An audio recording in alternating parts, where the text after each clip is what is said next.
আজকে হচ্ছে আমরা আলোচনা করব বাংলা দ্বিতীয় পত্র নিয়ে। আসসালামু আলাইকুম, আমি মোহাম্মদ মিনহাজুল ইসলাম, পড়ছি জগন্নাথ বিশ্ববিদ্যালয়। মূলত হচ্ছে বাংলা দ্বিতীয় পত্রের একটা সুপার ডুপার সাজেশন দেওয়ার চেষ্টা করবো তোমাদেরকে। তো যারা হচ্ছে এখন আমার চ্যানেলটি সাবস্ক্রাইব করো নাই, অবশ্যই হচ্ছে সাবস্ক্রাইব করে নিবা এবং পাশে থাকা বেল আইকনে প্রেস করবা এবং একই সাথে হচ্ছে ফ্রেন্ডদেরকেও এই সাজেশনটা দিয়ে দিবা। সবসময় চেষ্টা করবো বাংলা দ্বিতীয় পত্রের যে কোনো প্রশ্নে যদি আমি অ্যান্সার করতে চাই, উচ্চারণের নিয়ম হইতে পারে, বানানের নিয়ম হইতে পারে, পারিভাষিক শব্দ হইতে পারে এবং একই সাথে ভাব সম্প্রসারণ, ক্ষুদে গল্প যাই দেখতে যাই, রিটেন পার্ট অথবা হচ্ছে ব্যাকরণ পার্ট যেটাই দেখতে যাই, সেখান থেকে আমরা প্রথমেই চেষ্টা করবো হচ্ছে বিগত বোর্ডগুলা দেখার। বিগত 4 বছর 5 বছরের বোর্ডগুলো যদি হচ্ছে আমরা দেখি, সেক্ষেত্রে হচ্ছে আমাদের মোটামুটি 80 থেকে 90% কমন আসবে। তো আর দেরি না করে চলে যাওয়া হচ্ছে আমাদের একদম পুরো ভিডিওতে। প্রথমে হচ্ছে আমি বাংলা দ্বিতীয় পত্রের যে উচ্চারণের নিয়ম, সেই উচ্চারণের নিয়ম থেকে হচ্ছে কিছু সাজেশন দিব, পরবর্তীতে হচ্ছে বানানের নিয়ম থেকে দিব এবং একইভাবে পর্যায়ক্রমে হচ্ছে সাজেশনগুলো দেওয়ার চেষ্টা করব। বাংলা দ্বিতীয় পত্রের প্রথমেই যে প্রশ্নটা থাকে সেটার মধ্যে থাকবে এবার উচ্চারণের নিয়ম অথবা বানানের নিয়ম এবং একই সাথে কিছু শব্দ দিয়ে দিয়ে সেগুলো হচ্ছে উচ্চারণ আমাকে করতে বলতে পারে অথবা আমাকে বানান শুদ্ধকরণ করতে বলতে পারে। তো সেক্ষেত্রে যদি হচ্ছে আমরা উচ্চারণের নিয়মের দিকে তাকাই, আমি হচ্ছে তোমাদের জন্য কয়েকটা উচ্চারণের নিয়মের প্রশ্ন রেডি করছি। সেগুলোর মধ্যে আছে হচ্ছে এ ধ্বনি উচ্চারণের 5টা নিয়ম, অধ্বনি উচ্চারণের 5টা নিয়ম, মফলা বা বফলা উচ্চারণের 5টা নিয়ম, উচ্চারণ রীতি কাকে বলে বাংলা উচ্চারণের 5টি নিয়ম এবং স্বরবর্ণ কাকে বলে স্বরবর্ণ উচ্চারণের 5টি নিয়ম, ব্যঞ্জনবর্ণ কাকে বলে ব্যঞ্জনবর্ণ উচ্চারণের 5টি নিয়ম। তো এখানে যতগুলো প্রশ্নই আসবে সবগুলোর মধ্যে হচ্ছে আমাকে উদাহরণ সহ আমরা উত্তর দিব এবং একই সাথে হচ্ছে এখানে একটা সাজেশন টাইপ থাকতে পারে, সেটা হচ্ছে যে প্রশ্নটাই আসুক আমি হচ্ছে যদি উচ্চারণের নিয়ম আমি উত্তর করতে যাই, সেক্ষেত্রে অবশ্যই প্রতিটা নিয়মের সাথে সাথে হচ্ছে আমি 2 থেকে 3টা করে উদাহরণ দেবো। সেক্ষেত্রে আমার মার্ক অটোমেটিক হচ্ছে আমি এখানে 100% পর্যন্ত হচ্ছে আমি প্রতিটা প্রশ্নতে নাম্বার পাবো। তো 1 নাম্বার প্রশ্নে একই সাথে হচ্ছে আমার যেমন উচ্চারণের নিয়ম থাকবে, আমার হচ্ছে বানানের নিয়মও আসতে পারে। তো বানানের নিয়মের জন্য হচ্ছে আমি 3টা প্রশ্ন রেডি করছি। প্রথমটা হচ্ছে বাংলা একাডেমি প্রমিত বাংলা বানানের বা আধুনিক বাংলা বানানের 5টি নিয়ম, 2 হচ্ছে বাংলা বানানে ইকার অথবা দীর্ঘ ইকার ব্যবহারের নিয়ম এবং শেষে রেখেছি নত্যবিধান বা সত্যবিধান কাকে বলে এবং একই সাথে নত্যবিধান ও সত্যবিধানের 5টি নিয়ম আলোচনা করো। 2টা প্রশ্নের কথা বলছি, এই 2টাই হচ্ছে আমাদের 1 নম্বরে থাকতে পারে, উচ্চারণের নিয়ম বা বানানের নিয়ম এবং একই সাথে এখানে কিছু শব্দ দিয়ে আমাকে উচ্চারণ করতে বলতে পারে বা কিছু শব্দ অশুদ্ধ শব্দ দিয়ে আমাকে হচ্ছে শুদ্ধ বলতে পারে। তো আমরা চেষ্টা করব হচ্ছে নিয়মগুলো দেওয়ার। কারণ হচ্ছে নিয়মগুলোতে হচ্ছে আমার ভুল হওয়ার সম্ভাবনাটা খুব কম থাকে। এখন অনেক সময় দেখা যেতে পারে যে আমি যদি কোনো একটা শব্দের বানান করতে যাই, সেক্ষেত্রে আমার যদি 2টা বা 3টা শব্দ ভুল হয়ে যায়, আমার কিন্তু 2-3 মার্কস নাই। কিন্তু আমি যদি হচ্ছে নিয়ম দেওয়ার চেষ্টা করি, তাহলে নিয়মের ক্ষেত্রে কিন্তু আমার হচ্ছে মাইনাস মার্কিং হবে না, এটা পুরোটাই হচ্ছে আমার মুখস্থ থেকে আসবে।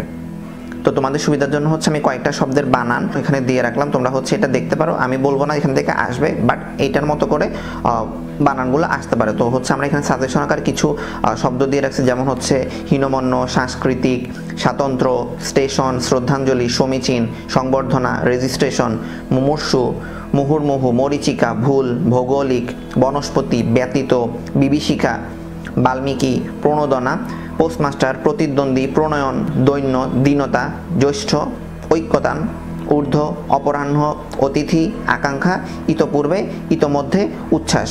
এছাড়া হচ্ছে আরও অসংখ্য বানান আমরা দেখবো আমরা যদি হচ্ছে বোর্ড কোশ্চেনগুলো ফলো করি। তো হচ্ছে এগুলো হচ্ছে শর্ট সাজেশন বানানের নিয়মের ক্ষেত্রে।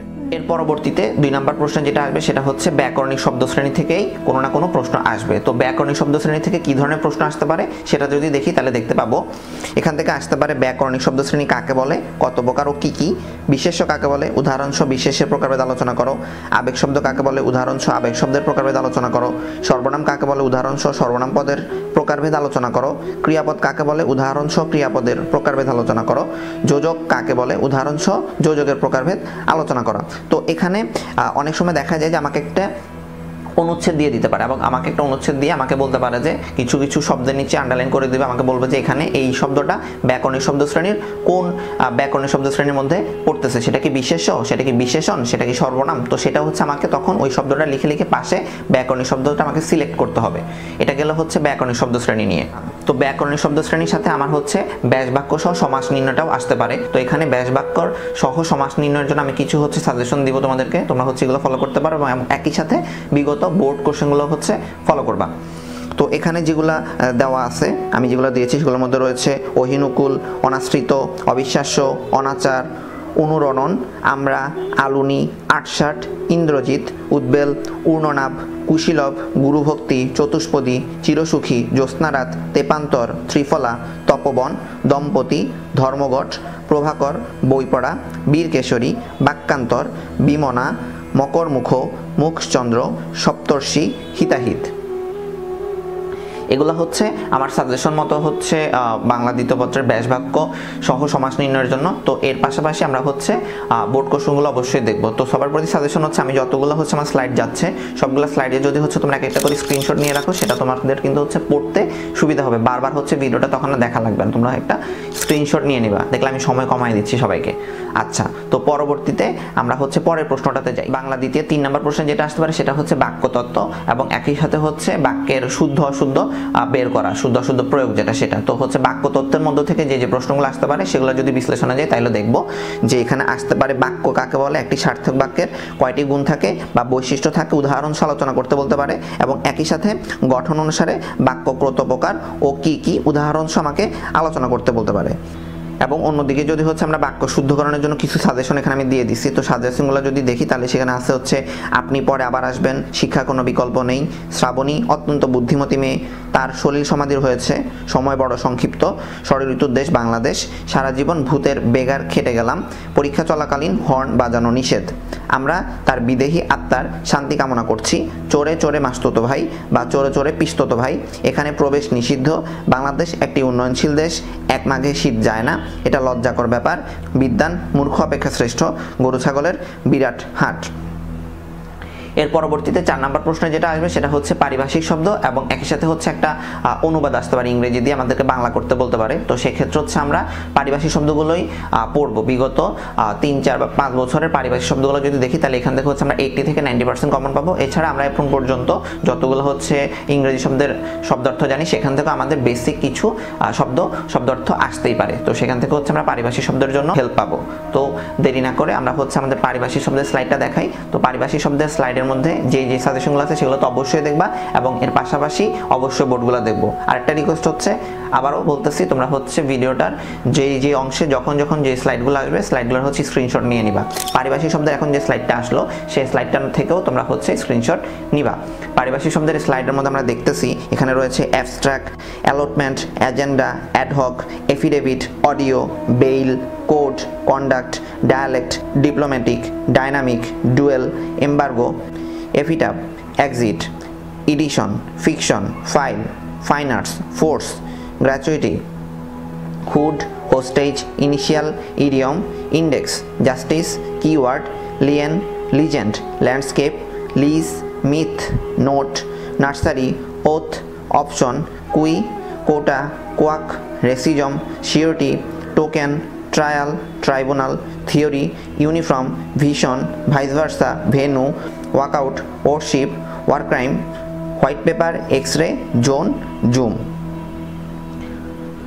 তো এগুলা হচ্ছে পারিভাষিক শব্দের সাজেশন। এর পরবর্তীতে আমরা চলে যাব হচ্ছে আমাদের রিটেন পার্টে। রিটেন পার্টের প্রথমে হচ্ছে আমরা দেখতে পাই হচ্ছে আবেদনপত্র। এখানে আবেদনপত্রের সাথে অথবা দিয়ে প্রতিবেদন আসতে পারে। তোমরা হচ্ছে আবেদনপত্র বা প্রতিবেদন দুইটা অপশনই থাকবে, যেটা তোমাদের কাছে মনে হচ্ছে ইজি তোমরা হচ্ছে সেটাই অ্যান্সার করবা। তো প্রথমে যদি হচ্ছে আবেদনপত্রের একটা সাজেশন আমি দিয়েছি, সেটাতে দেখা যাচ্ছে মাধ্যমিক বা প্রাথমিক বিদ্যালয়ের শিক্ষক পদে নিয়োগ লাভের জন্য একটি আবেদনপত্র, এলাকার একটি রাস্তা সংস্কার করার জন্য কর্তৃপক্ষের দৃষ্টি আকর্ষণ করে সংবাদপত্রে প্রকাশের জন্য একটি পত্র লেখ, মাত্রাতিরিক্ত লোডশেডিংয়ের প্রতিকার চেয়ে সংবাদপত্রে প্রকাশের জন্য একটি পত্র, নিত্য প্রয়োজনীয় দ্রব্যের মূল্য বৃদ্ধি রোধের জন্য সংশ্লিষ্ট কর্তৃপক্ষের দৃষ্টি আকর্ষণ করে সংবাদপত্রে প্রকাশের জন্য একটি পত্র এবং শেষে রয়েছে শিক্ষা সফরের অনুমতি চেয়ে আবেদনপত্র। এই আবেদনপত্রের আগেই বলেছি আবেদনপত্রের সাথে হচ্ছে প্রতিবেদন রচনা আসবে। আমরা হচ্ছে যেটা আমাদের কাছে ইজি মনে হবে সেটাই উত্তর করার চেষ্টা করব। প্রতিবেদনের মধ্যে কি কি আমি দিয়েছি সেগুলো বলার চেষ্টা করছি। এখন প্রতিবেদনের মধ্যে দিয়েছি তোমার কলেজে স্বাধীনতা দিবস বা যে কোনো দিবস উদযাপন বিষয়ে একটি প্রতিবেদন লিখো, তোমার কলেজের গ্রন্থাগার সম্পর্কে একটি প্রতিবেদন, সম্প্রতি দেশে সড়ক দুর্ঘটনা বেড়ে যাওয়ার কারণ ও এর প্রতিকার সম্পর্কে একটি প্রতিবেদন, দ্রব্যমূল্যের ঊর্ধ্বগতির কারণ ও তার প্রতিকার সম্পর্কে প্রতিবেদন, খাদ্যে ভেজাল সম্পর্কে একটি প্রতিবেদন, শিশুশ্রম বন্ধের আবশ্যকতা তুলে ধরে প্রতিবেদন, শীতার্থ মানুষের দুঃসহ জীবন শিরোনামে একটি প্রতিবেদন এবং ঘূর্ণিঝড়ে বিপর্যস্ত জীবন সম্পর্কে একটি প্রতিবেদন। তোমরা জানো যে খুব সম্প্রতি হচ্ছে ঘূর্ণিঝড় হয়েছে আমাদের বাংলাদেশে। তো এমন একটা প্রতিবেদন আসতে পারে যে ঘূর্ণিঝড় নিয়ে। তো আমাদের জন্য হচ্ছে সতর্ক থাকতে হবে, আমাদের হচ্ছে প্রস্তুত থাকতে হবে যে কোনো প্রশ্নই আসতে পারে। আমি যে সাজেশনগুলো দিচ্ছি সেগুলোর বাইরেও আসতে পারে, আমাদের সবসময় প্রস্তুত থাকতে হবে। আমরা যেন হচ্ছে সঠিক উত্তরটা সঠিক সময় সঠিকভাবে প্রয়োগ করে দিয়ে আসতে পারি পরীক্ষার খাতায়। তো এর পরবর্তী প্রশ্ন, পরবর্তীতে হচ্ছে 6 নংয়ের যে প্রশ্নটা, সেখানে সারাংশ, সারমর্ম এবং একই সাথে হচ্ছে ভাব সম্প্রসারণ আসতে পারে।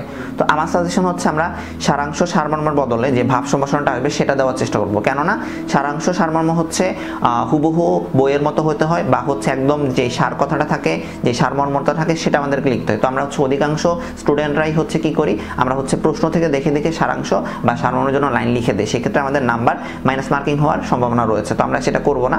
আমরা হচ্ছে যদি দেখি যে আমার একদমই কমন পড়ে গেছে সারাংশ সারমর্ম, সেক্ষেত্রে তো হচ্ছে আমি সারাংশ সারমর্ম অ্যান্সার করব, অথবা হচ্ছে আমি ভাব সম্প্রসারণ চলে যাব। কারণ ভাব সম্প্রসারণ আমি যতই লিখি, ভাব সম্প্রসারণ থেকে হচ্ছে আমি যে কোনো ভাব সম্প্রসারণ নিজের মতো করে লিখতে পারবো যদি কমন না পড়ে। এবং একই সাথে হচ্ছে ভাব সম্প্রসারণ যখন লিখতে যাব তখন এখানে মাইনাস মার্কিংটা থাকবে না, কারণ এখানে খুব অল্প কিছুতে যে আমাকে টিচার 10 মার্ক দিচ্ছেন এমনটা না, আমাকে হচ্ছে ভাব সম্প্রসারণ মিনিমাম একটা লিমিটেশন বজায় রেখে লিখতে হবে।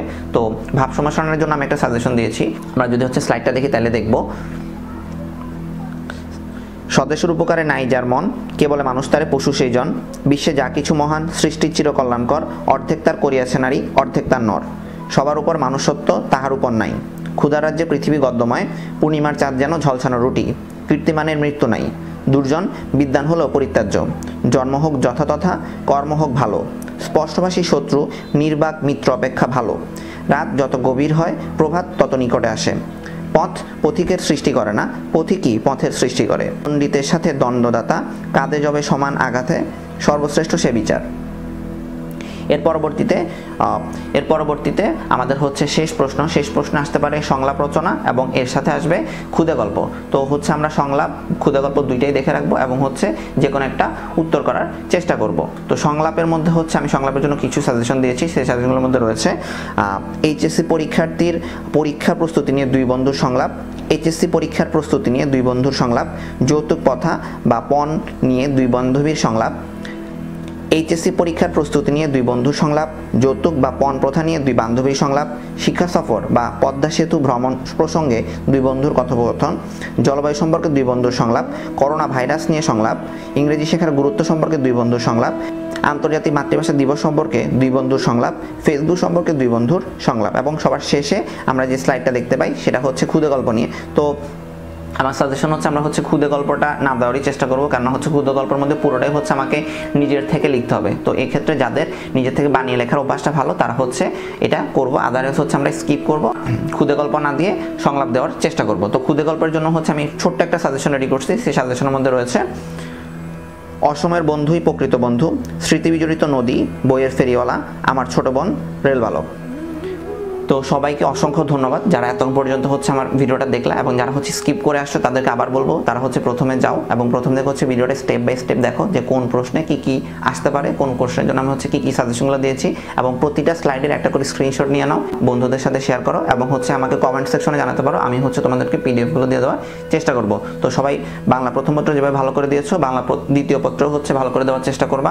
সবাই ভালো থাকবা, সুস্থ থাকবা, আল্লাহ হাফেজ।